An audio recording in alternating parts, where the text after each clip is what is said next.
markets into chaos? What it's going to do is it's going to be time to negotiate health care that's going to be good for everybody. That money is a subsidy for insurance companies. Take a look at their stocks. Look where they are. They're going through the roof. From past, I don't know about today, but the insurance companies have made a fortune.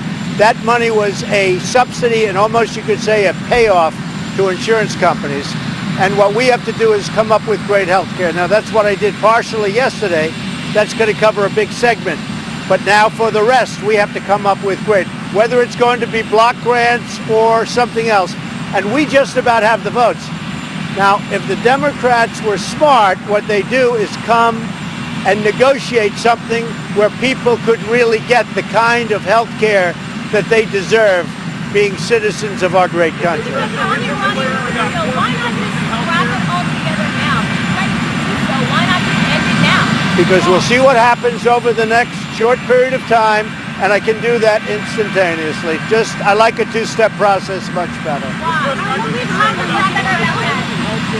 No, because I think what we'll do is we'll be able to renegotiate so that everybody gets. We just took care of a big chunk, and now we'll take care of the other chunk. What would be nice if the Democratic leaders could come over to the White House, we'll negotiate some deal that's good for everybody. That's what I'd like.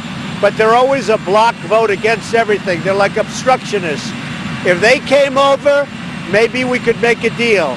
But the subsidy is really a subsidy for the insurance company. That's not going to people. That's making insurance companies rich, John. You said you were going to rip the Iran deal off. You thought it was the worst ever. Well, I may do that. The deal is terrible. So what we've done is, through the certification process, we'll have Congress take a look at it, and I may very well do that. But I like a two-step process much better. John? The move that you made on Obamacare here with the executive order yesterday and then removing the subsidy.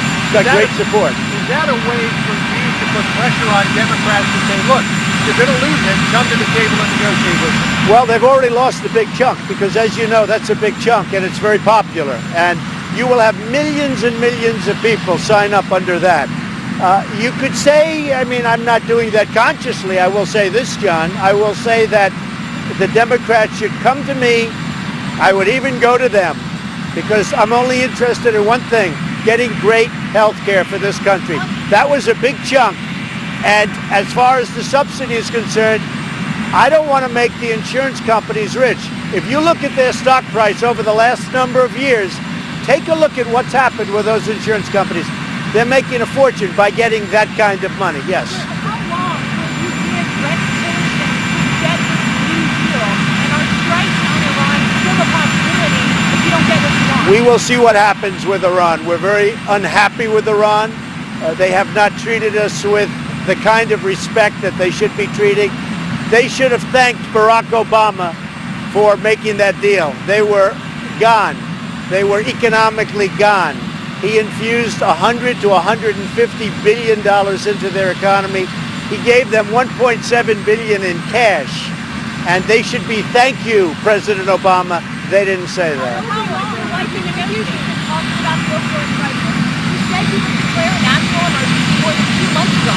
So we're studying national emergency right now. Believe it or not, doing national emergency, as you understand, is a very big statement. We will be doing that.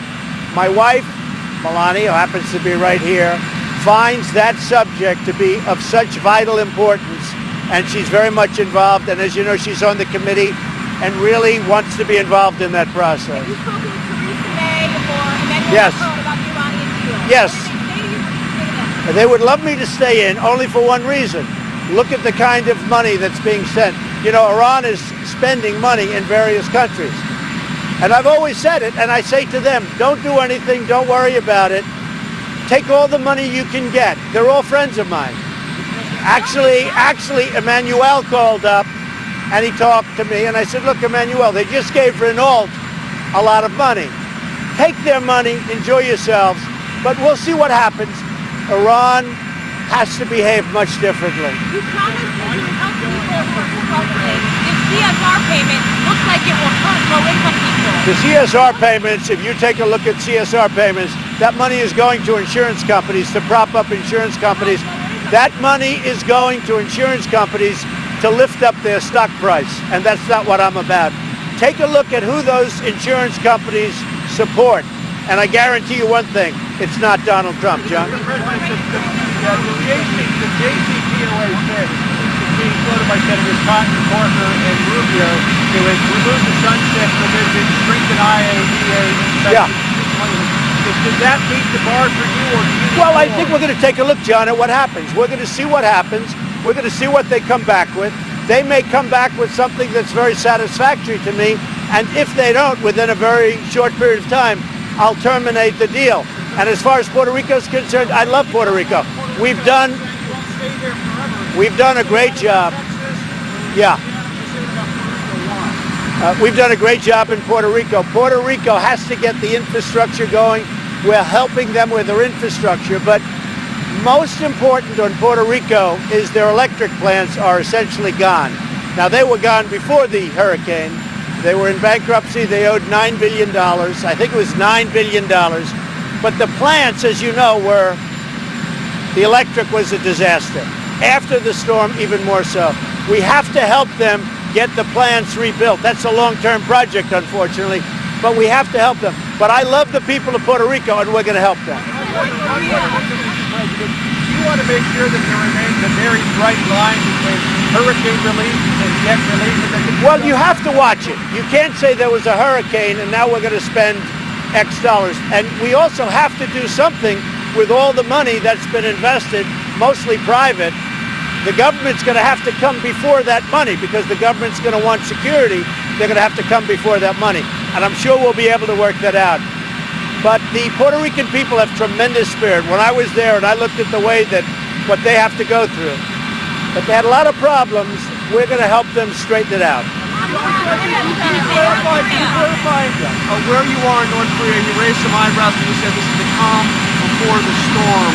What's next on North Korea? We're going to see what happens with North Korea. That's all I can say. We're going to see what happens. We're totally prepared for numerous things. We are going to see what happens with North Korea. I will say, look, if something can happen where we negotiate, I'm always open to that. But if it's going to be something other than negotiation, believe me, we are ready, more so than we have ever been. Thank you very much. Thank you. Thank you.